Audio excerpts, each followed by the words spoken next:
नमस्कार, द्वारकाच किचनमध्ये आपलं स्वागत आहे। चला तर आज आपण बदाम शेक बनवूया। एकदम साधी सोपी रेसिपी आहे आणि पटकन होणारी, कमी साहित्यामध्ये एकदम थंडगार अशी।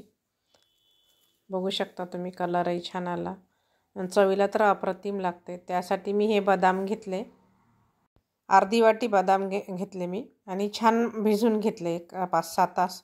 तुम्हाला जर लवकर भिजून हवे असेल तर तुम्ही गरम पाण्यामध्ये भिजू घालू शकता, म्हणजे लवकर भिजल्या जाते आणि सालं पण लवकर निघतात। तर मी हे अर्धी वाटी बदाम घेतले, सालं काढून घेतले छान आणि थोडंसं पाणी घालून हे मिक्सरमधून बारीक पेस्ट करून घेतली। तुम्ही दूधसुद्धा घालू शकता याच्यामध्ये, बारीक पेस्ट करून घ्यायची एकदम।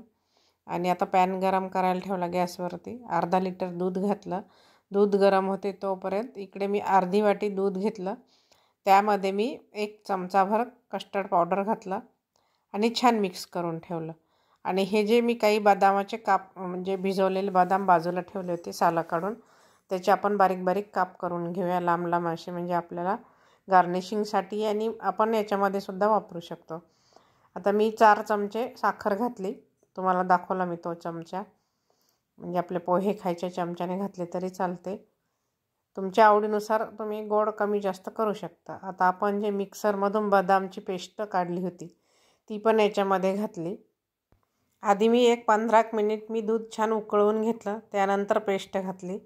पेस्ट घातल्यानंतर थोडीशी उकळी आल्यानंतर हे आपण जे कस्टर्ड पावडर मिक्स करून ठेवलं होतं ते पण घातलं।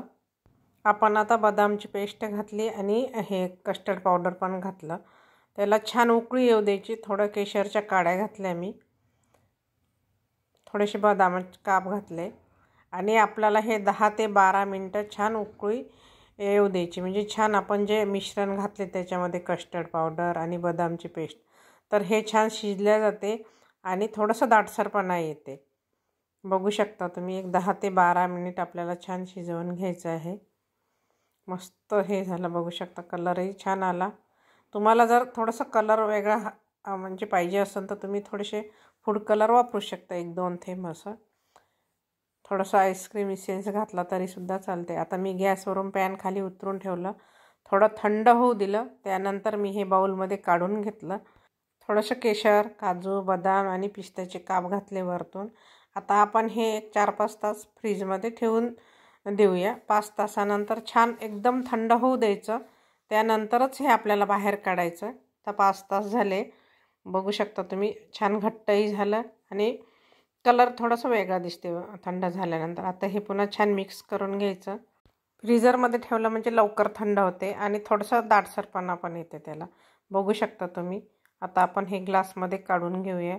एकदम साधी सोपी रेसिपी आहे बदाम शेक बनवायची, पटकन आणि सहज होणारा पदार्थ आहे आणि एकदम कमी साहित्यामध्ये हे बदाम शेक तयार होतं। उन्हाळा स्पेशल आपला थंडगार बदाम शेक तयार। तर प्लीज लाईक करा, शेअर करा, ज्यांनी सबस्क्राईब केलं नाही त्यांनी सबस्क्राईब करा आणि तुम्हाला ही रेसिपी कशी वाटली कमेंटमध्ये नक्की लिहून पाठवा। याआधी मी कुल्फी आणि आईस्क्रीमचा व्हिडिओ अपलोड केलेला आहे, तरी लिंक खाली देत आहे, तुम्ही बघू शकता। धन्यवाद।